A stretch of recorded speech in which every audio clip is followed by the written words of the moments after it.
What is blocking her orgasm? In today's video, I'm going to teach you some of the mental roadblocks that can actually stop women from achieving climax. A female orgasm is a lot more mental than most men realize. It's not entirely based in physicality, although a large part of it is. There are certain things that you're going to need to do mentally to allow her to relax, open up, feel comfortable, and achieve climax. So let's get stuck into it.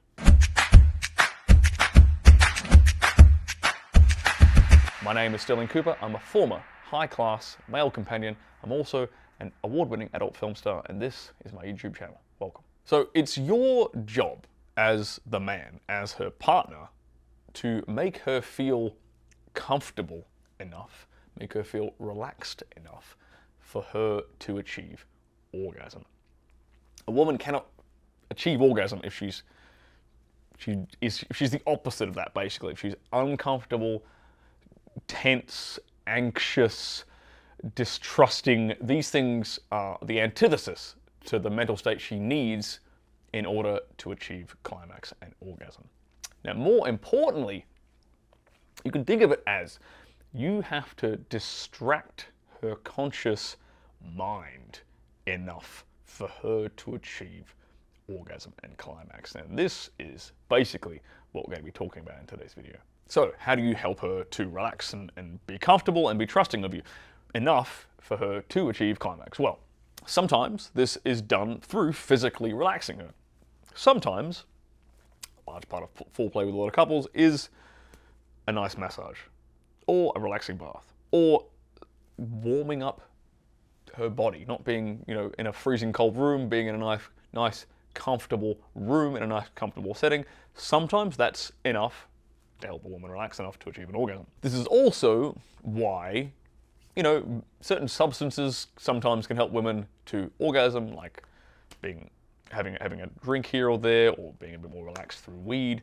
A lot of women report they're able to achieve orgasm a bit easier through some of these substances. Do I recommend them?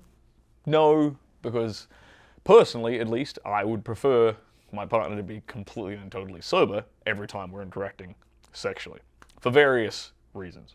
No, I believe that their orgasms are a lot more intense, and the connection with us is a lot more real and intense when there's zero substances, be they alcohol, be they weed, be they whatever, when there's none of that involved at all. That's just a personal preference, so you apply your own damn rules. It's your life. Now, another way of helping her to relax and get comfortable enough to orgasm is mentally allowing her to relax, mentally distracting her conscious mind. Now, some of the ways sometimes we do this through dirty talk. We're distracting the conscious mind, we're arousing her, and that allows the body to go to that point where it needs to get to in order to climax. Now, a lot of the time, we distract her conscious mind simply by dominating her. And for want of a better phrase, fucking the consciousness out of her. This is kind of a more of a less socially acceptable thing for me to be saying, but a large part of why dominating a woman in the bedroom is so successful in terms of getting her to climax, in terms of getting her off, in terms of arousing her, in terms of appealing to that sort of primal nature in her, that deeper subconscious level, is that we just take control. When the man is in charge and dominant and taking control in the bedroom, she doesn't have to think about anything. She can just be, she can just accept, she can just submit, really. So by being more dominant and in control, it distracts that conscious mind, which is the place where all these anxieties and hang-ups and mental blocks come from. So all these problems with her not being too comfortable, with her being anxious, with her being not relaxed, these all come from the conscious mind. So by distracting that conscious mind, fucking the consciousness out of her, getting her purely in her subconscious, getting her into that submissive feminine state, again, she's more likely to be able to achieve an orgasm. Now, what kind of things could be distracting her? What are some of these mental roadblocks that I'm referring to that come from the conscious mind? Well, it comes from being self-conscious about certain things a lot of the time. So, not just in terms of, it's not entirely you. It's not always you, my friend. It's not always, you're doing something that is making her feel uncomfortable or not relaxed or anxious or self-conscious. A lot of the time, it's totally in her own mind and on her own perception of herself. You do have to be aware of and look out for ways that you might be making her feel uncomfortable, you might be making her feel tense and nervous and not relaxed and not comfortable, not being able to trust you.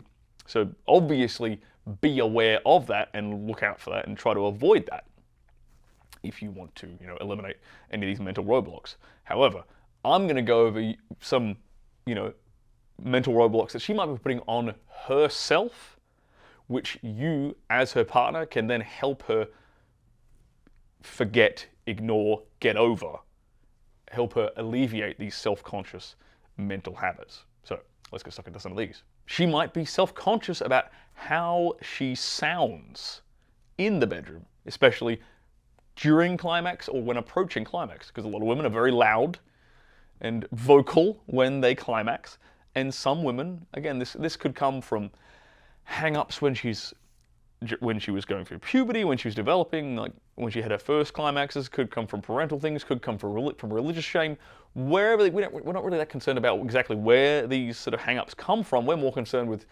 helping her forget about them, get over them, so she can have fun in the bedroom, enjoy herself, and really, enjoy the fullness of her female experience, which involves her orgasming. So she might be self-conscious about how she sounds. So you might reinforce this and flip this in her mind by saying something like, "Oh my God, baby, I love the way you fucking sound. I love the way you sound when you come. It turns me on so much. It's so sexy. It's so attractive. You sound so beautiful." You see, we're just flipping the script. Any of these things that might be self-conscious for her, you want to proactively flip them in her mind, because one, that she stops worrying about them, relaxes, and two, she gets into them more. Okay. She also might be self-conscious about how she looks and fidgets and spasms and twitches when she orgasms. So this might be another mental roadblock. And again, how do we help her get over this? Same thing as before. We just sort of flip the script on her, and on her own mind, rather, on this sort of part of her subconscious, her self-consciousness that's sort of fucking with her, by saying, "I love the way you look when you twitch. I love the way you spasm for me when you're getting close to orgasm. I love the way your body responds to me." Right? We're reinforcing that all these things she might be self-conscious about, these are actually things that get us off, that make us more attracted to her, that make her look beautiful, that make her look sexy. Right? Again, reinforcing this stuff. Now let's get into an example of something that you might be doing to get her self-conscious. She might be self-conscious about pleasing you.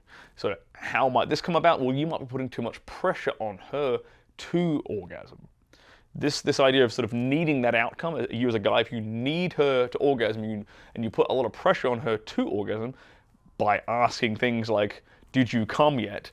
Are you getting close? Are you orgasming?" Like, all these kind of questions that, one, imply you can't tell if she's orgasmed or not, so you don't really know what the fuck you're doing in the bedroom. And two, it puts pressure on her to appease your ego. This is not a mental place you want to ever put your partner in.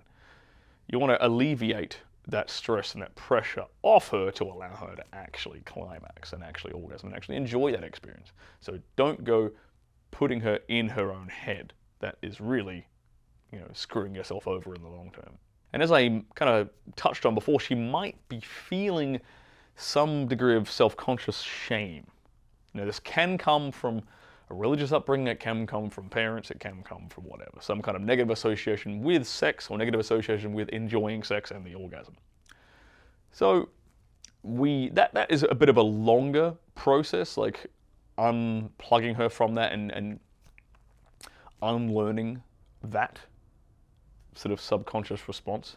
So a lot of the times, the way to get around this is to just distract the conscious mind by taking control, by dominating her.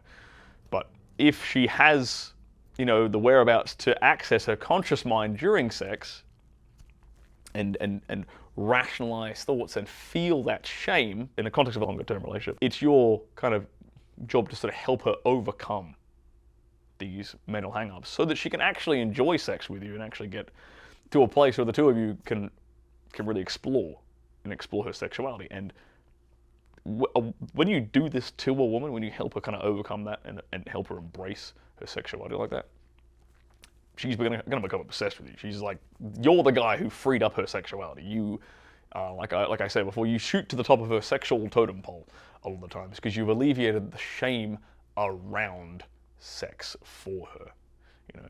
And one way of sort of framing it for her is that, look, if it's let's say it's a religious thing. Let's say she feels shame around sex from a religious background. Well, look, here's a way you might frame it for her instead. You might say, well, baby, God created you like this for a reason. God gave you a clitoris. God gave you these nerve endings. God gave you the ability to orgasm for a reason, right?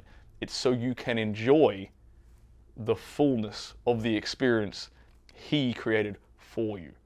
All this religious stuff about, you know, sexual marriage is bad and the orgasm is shameful and bad. This is all bullshit created by humans. God intended you to enjoy the orgasm. Otherwise, He wouldn't have put the clitoris there in the first place. That is an example of a way of reframing this for a woman who has a degree of shame, religious shame around the orgasm and around sex in general. Now, let's say you've helped her overcome all these mental roadblocks, but you actually can't even tell if she's orgasming in the first place. Then I highly suggest you check out this video right here, where I teach you exactly how to identify if she's orgasmed or not.